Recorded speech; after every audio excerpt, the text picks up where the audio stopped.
मित्रांनो, हा आहे कोरल ड्रॉ ट्युटोरियल सिरीजचा दुसरा व्हिडिओ. जर तुम्ही पहिला व्हिडिओ पाहिला नसेल तर आधी तो पहा आणि त्यानंतर हा व्हिडिओ पहा.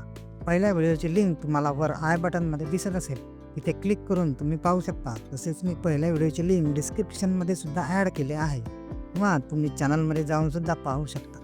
मित्रांनो, या सिरीजच्या पहिल्या व्हिडिओला आलेल्या व्ह्यूजच्या तुलनेमध्ये व्हिडिओला लाईक्स 10% कमी मिळाल्या आहेत आणि कमेंट 2.5% कमी मिळाल्या आहेत. जर तुम्हाला हे व्हिडिओ उपयोगी वाटत असतील तर लाईक नक्कीच करा मित्रांनो, आणि तसेच तुमच्या प्रतिक्रिया, तुमच्या अडचणी किंवा तुम्हाला काही विचारायचं असेल तर कमेंटसुद्धा अवश्य करा, कारण त्यामुळेच मला ही सिरीज सुरू केल्याचे खरे समाधान वाटेल. मित्रांनो, कोरल ड्रॉ ट्युटोरियल सिरीजच्या या दुसऱ्या व्हिडिओमध्ये आपण पाहणार आहोत पहिल्या पार्टमध्ये राहिलेले बरेच महत्त्वाचे टूल्स. एआयच्या मदतीने सहजपणे फोटो कटआउट कसे करायचे आणि एक यूट्यूब थंबनेल डिझाईन करणार आहोत, आणि त्यासोबतच बरंच काही या व्हिडिओमध्ये आपण शिकणार आहोत.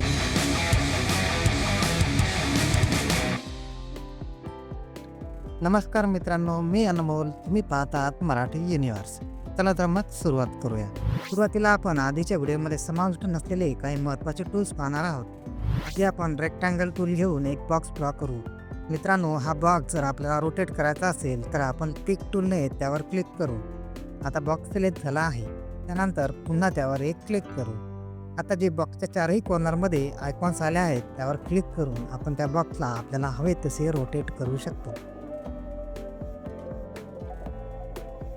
त्यानंतर त्या बॉक्सच्या चारही लाईन्सच्या मध्ये जे आयकॉन्स आले आहेत त्यावर क्लिक करून आपण त्या बॉक्सला अशा प्रकारे रोटेट करू शकतो, म्हणजेच स्क्यू करू शकतो. आता आपण इलिप्स टूल घेऊन एक सर्कल ड्रॉ करू. आता सर्कलला जर आपल्याला काही प्रमाणात कट करायचे असेल तर आपण शेप टूल घेऊ. आता सर्कलला जो वर एक पॉईंट दिसत आहे त्या ठिकाणी क्लिक करून आपण सर्कलला आपल्याला हवे तसे कट करू आणि आपल्याला सर्कलचा हवा तो शेप तयार करू. अशाच प्रकारे आपल्याला जर फक्त सर्कलची आउटलाईनच जर आपल्याला अशा प्रकारे करायची असेल तर तेही आपण करू शकतो. आपल्याला आउटलाईन सर्कल हवं की आतमधील फिल सोबत सर्कल हवं ते आपण वर असलेल्या या आयकॉनवर क्लिक करून सिलेक्ट करू शकतो. आता आपण या सर्कलला कॉपी पेस्ट करून दोन सर्कल तयार करू. आता एक सर्कल दुसऱ्या सर्कलवर ठेवू. आता आपल्याला खालील सर्कलच्या वर दिसत असलेला भागच फक्त हवा असेल तर आधी आपण खालील सर्कल सिलेक्ट करू आणि शिफ्ट सोबत वरील सर्कल सिलेक्ट करू आणि वर दिसत असलेल्या ट्रिम या बटनवर क्लिक करू. आता आपल्याला हवा तो भाग वेगळा झाला आहे. अशा प्रकारे आपण कोणत्याही ऑब्जेक्टचा आपल्याला हवा तो भाग घेऊन नको तो भाग आपण रिमूव्ह करू शकतो. आता आपण ड्रॉप शॅडो या टूलबद्दल पाहू. या टूलने आपण कोणत्याही ऑब्जेक्ट किंवा टेक्स्टला शॅडो देऊ शकतो. त्यासाठी आधी आपण एक सर्कल ड्रॉ करू आणि त्या सर्कलला व्हाईट कलर देऊ. आता आपण ड्रॉप शॅडो हा टूल घेऊ आणि सर्कलला सिलेक्ट करून वर असलेल्या प्रेझेंट या ठिकाणी क्लिक करून मीडियम ब्लू हा ऑप्शन सिलेक्ट करू. आता सर्कलला शॅडो आला आहे. वरील या ठिकाणी आपण शॅडोचा कलर सुद्धा चेंज करू शकतो.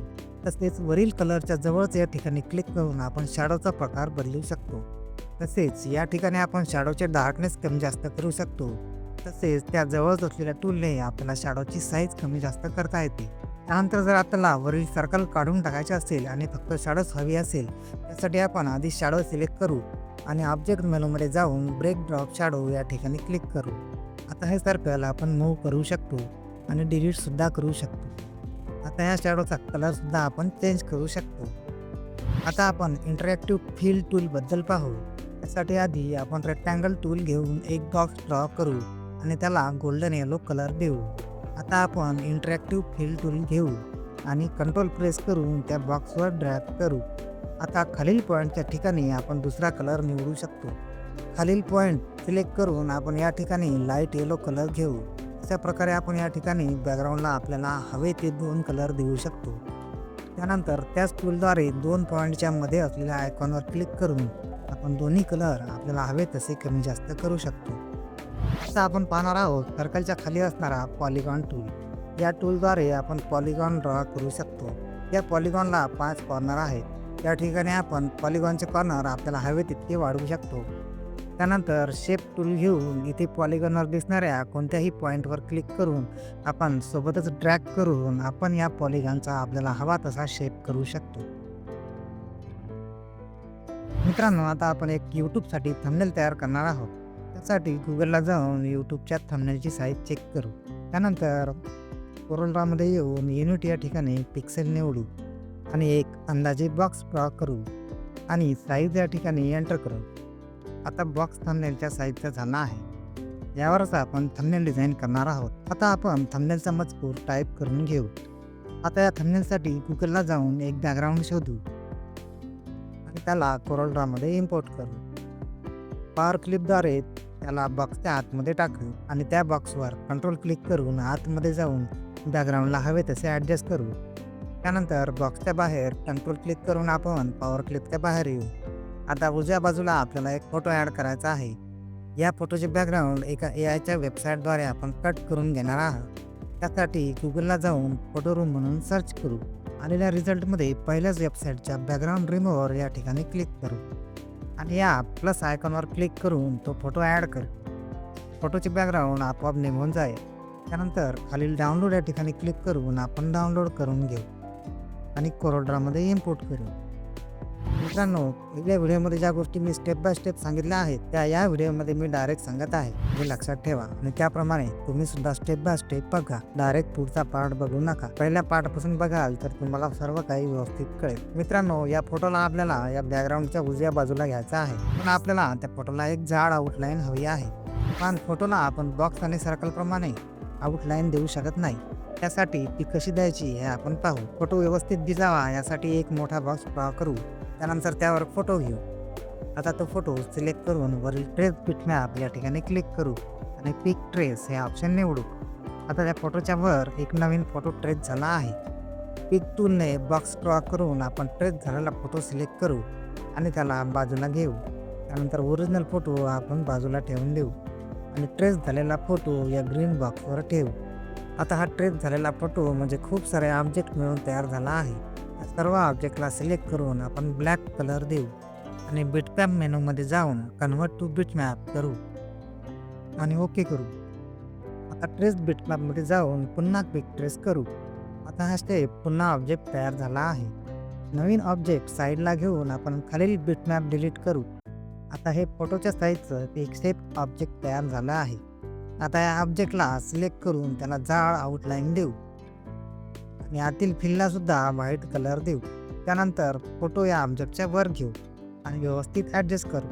त्यानंतर ऑब्जेक्ट आणि फोटो दोन्ही सिलेक्ट करून त्यांना ग्रुप करू आणि आपल्या मेन बॅकग्राऊंडच्या वर घेऊ आणि बॅकग्राऊंडप्रमाणे हवी ती साईज घेऊन पॉवर क्लिपद्वारे बॅकग्राऊंडच्या आतमध्ये टाकू. त्यानंतर आपण त्यावर अल्ट्रासोबत क्लिक करून त्याला लहान मोठं करू शकतो. त्यानंतर आपण टाईप केलेल्या टायटलवर राईट क्लिक करून कन्वर्ट टू आर्टिस्टिक टेक्स्ट करू आणि अशा प्रकारे वेगवेगळ्या लाईन करू. त्यानंतर आपल्याला हवा तर बोल्ड फॉन्ट घेऊ आणि कीबोर्डवरील कंट्रोल के प्रेस करून त्या लाईन्सना ब्रेक करू म्हणजे वेगवेगळ्या करू. आता ट्रेडिंग या शब्दाला मोठं करू. त्यानंतर बाकीच्या टेक्स्टची साईज आणि गॅप आपण ॲडजस्ट करू. शेवटची लाईन थोडी वेगळी वाटण्यासाठी त्या साईजच्या बॉक्समध्ये घेऊ आणि फॉन्टसुद्धा चेंज करू. वरील टेक्स्टमधील क्वेश्चन मार्क आपण काढून घेऊ कारण तो आपल्याला थोडा वेगळा घ्यायचा आहे. मित्रांनो, डिझाईन करताना अलाइनमेंट आणि प्लेसमेंट खूप महत्त्वाचे आहे हे लक्षात ठेवा. त्यानंतर सर्व सिलेक्ट करून आपण थंबनेलमध्ये घेऊ आणि आपल्याला हवी तशी साईज ॲडजस्ट करू. त्यानंतर ग्रीन बॉक्सच्या वरचे टेक्स्ट सिलेक्ट करू आणि त्याला व्हाईट कलर देऊ. त्यानंतर क्वेश्चन मार्कला थोडं मोठं करू. क्वेश्चन मार्क सेट करण्याआधी आपण टायटलला ड्रॉप शॅडो टूल घेऊन शॅडो देणार आहोत आणि शॅडो आपल्याला हवा तसा ॲडजस्ट करणार आहोत. या ठिकाणी आपण शॅडोचा कलरसुद्धा चेंज करू शकतो पण मला ब्लॅकच ठीक वाटत आहे. त्यानंतर ट्रेडिंग या शब्दाला सुरुवातीला सांगितल्याप्रमाणे इंटरॅक्टिव्ह फील टूलने ड्रॅग करू आणि खालच्या साईडने हा ग्रीन कलर देऊ.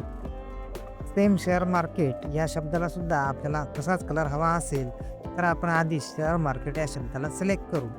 त्यानंतर इंटरॅक्टिव्ह फील टूल घेऊ आणि वर दिसत असलेल्या या आयकॉनवर क्लिक करू. माऊसचा शेप असा झाल्यानंतर आपण ट्रेडिंग या शब्दावर क्लिक करू. आता क्वेश्चन मार्क थंबनेलमध्ये घेऊ आणि त्याला हवं तेवढं मोठं करू. त्यानंतर त्याला सुद्धा ग्रीन कलर देऊ. त्यानंतर ट्रान्सपरन्सी टूल घेऊन त्याला लाईट करू आणि पॉवर क्लिपद्वारे त्याला सुद्धा बॅकग्राऊंडच्या आतमध्ये टाकून देऊ. त्यानंतर बाहेरूनच त्याला अल्ट्रासोबत सिलेक्ट करू आणि कंट्रोल प्लस पेज डाऊन की प्रेस करून त्याला फोटोच्या मागे घेऊ. त्यानंतर फोटोच्या मागे आपण शॅडो टाकणार आहोत. त्यासाठी बॅकग्राऊंडवर कंट्रोलसोबत क्लिक करून आपण पॉवर क्लिकच्या आतमध्ये जाऊ. ग्रुप केलेले फोटो आणि आउटलाईन अनग्रुप करू आणि अल्टर प्रेस करून फोटोच्या मागील ऑब्जेक्ट सिलेक्ट करू. त्यानंतर ड्रॉप टॅटू टूल घेऊन प्रेझेंटमधील मीडियम ब्लू हे ऑप्शन निवडू आणि वर या ठिकाणी शॅडोचा कलर चेंज करू. त्यानंतर मागील शॅडो सिलेक्ट करू आणि ऑब्जेक्टमध्ये जाऊन ब्रेक ड्रॉप शॅडो येथे क्लिक करू. म्हणजे शॅडो वेगळी होईल आणि आपण आपल्याला हवी तशी शॅडो आपण या ठिकाणी ॲडजस्ट करू. त्यानंतर बॅकग्राऊंडच्या बाहेर कंट्रोल क्लिक करून आपण पॉवर क्लिकच्या बाहेर येऊ. मित्रांनो, बॅकग्राऊंड थोडंसं आर्टिस्टिक वाढण्यासाठी आपण पुन्हा पॉवर क्लिकमध्ये जाऊ आणि बॅकग्राऊंड सिलेक्ट करू आणि त्याला क्विक ट्रेस करू. मित्रांनो, यूट्यूबसाठीचं हे थंबनेल आता तयार झालं आहे. आता ही डिझाईन सिलेक्ट करून मागील पहिल्या व्हिडिओमध्ये सांगितल्याप्रमाणे यूट्यूबकरिता PNG फॉर्मॅटमध्ये एक्सपोर्ट करू. मित्रांनो, कोरल ड्रॉ ट्युटोरियल सिरीजचा दुसरा व्हिडिओ या ठिकाणी संपला आहे. पुढील तिसरा व्हिडिओ हा खूप महत्त्वाचा असणार आहे, ज्यामध्ये आपण पाहणार आहोत free Marathi Hindi Unicode font कशा पद्धतीने इन्स्टॉल करायचे, मराठी हिंदी टायपिंगच्या वेगवेगळ्या पद्धती, मराठी हिंदी फॉन्टसाठी कोरल ड्रॉमधील महत्त्वाच्या सेटिंग आणि तसेच मराठी हिंदी फॉन्टकरिता लागणाऱ्या काही सॉफ्टवेअरबद्दल सुद्धा मी येणाऱ्या तिसऱ्या व्हिडिओमध्ये सांगणार आहे. आणि शेवटी वेगवेगळ्या प्रकारचे टायटल इफेक्ट सुद्धा पुढील व्हिडिओमध्ये आपण शिकणार आहोत. मित्रांनो, व्हिडिओला लाईक करा, चॅनलला सबस्क्राईब करा आणि तुमच्या प्रतिक्रिया कमेंटमध्ये नक्की कळवा. जर तुम्हाला कोरल ड्रॉ संबंधी काही अडचणी असतील किंवा काही विचारायचं असेल तर कमेंटमध्ये जरूर विचारा. मी तुमच्या प्रत्येक कमेंटला उत्तर देण्याचा प्रयत्न करेल आणि आवश्यक असल्यास पुढील व्हिडिओमध्ये तो विषय समाविष्ट करेल. धन्यवाद.